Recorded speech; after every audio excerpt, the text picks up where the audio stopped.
Hi, this is Richard Campo from Rose Capital Partners. I wanted to put this video together to talk through the key aspects you want to think about if you're looking at getting a mortgage off the back of receiving investment income. So what I'll talk through are things like the definition of what falls into this category, secondly how that's then assessed for a mortgage, and then thirdly how that might drive down into the type of loan that you might be offered. So firstly then, the definition is relatively straightforward. You receive investment income, so that might be from things like stocks and shares, other forms of investments, anything that sort of comes through that's sort of a non-primary source of income. So banks sort of fall into this category of what they call your primary income, so that'd be whether you're self-employed or employed, and then anything outside of that is sort of considered secondary, so this falls very squarely into that world. Now banks again sort of take a different view. If you have a primary source of income and this is a secondary, they're quite likely to deal with you. If it's your sole source of income, banks are a bit reticent to go down that path.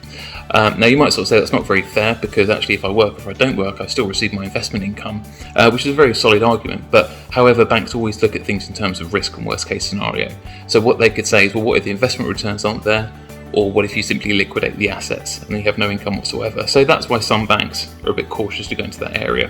So you can see right at the beginning that it's very, very important to ascertain, where does your income come from, what does it look like, because that will then drive the path that we go down. Now secondly, in terms of the assessment, so as I mentioned there, so banks will then look at this and they'll deal with it in one of three ways. They'll either include all of it, half of it, or none of it at all. So clearly we want to avoid the people that don't include any of it at all. That's not going to help you. So if the banks that include either half of it or all of it, that's really down to their specific lending criteria at that time. So that's where brokers add a lot of value in saying, well, how much do you want to borrow? And that will drive the lender choice based off that form of assessment. Now it's assessed in terms of things like bank statements of the income received, it might be in your accounts, or we might have a letter from the fund managers, for example, to sort of just confirm what you're receiving. So again, the assessment's a little bit different, and even down to what form of assessment you can get will drive what bank we go to. So again, it's just absolutely key we get as much information up front as possible so that we get the right outcome at the end. Now thirdly then, how does that drive into a sort of loan amount? So what most banks offer you is around about 4.5 times your income. That's sort of the market norm at the minute. So let's put aside any other source of income you have, but purely for this investment area. So again, you've got those three outcomes. So if guys don't include it, that's no good to you whatsoever. But if they include half the income, okay, great, or then 100%. So what does that look like in real terms? So let's say, just for the sake of easy maths, you receive £100,000 of investment income.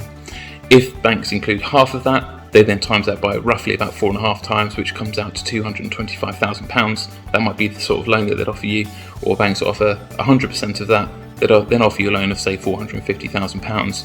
So you can see you can literally double the amount of loan that will be on offer purely by talking to the right bank. And why that's just so important is to understand, one, where does the income come from? Two, what does it look like? And then three, that drives the lender that we talk to. So early on as possible, please do talk to one of the team. We're quite well skilled at looking at the different lenders in this area, and what we can then do is make sure the whole thing goes as smoothly as possible, and then you have a stress-free experience.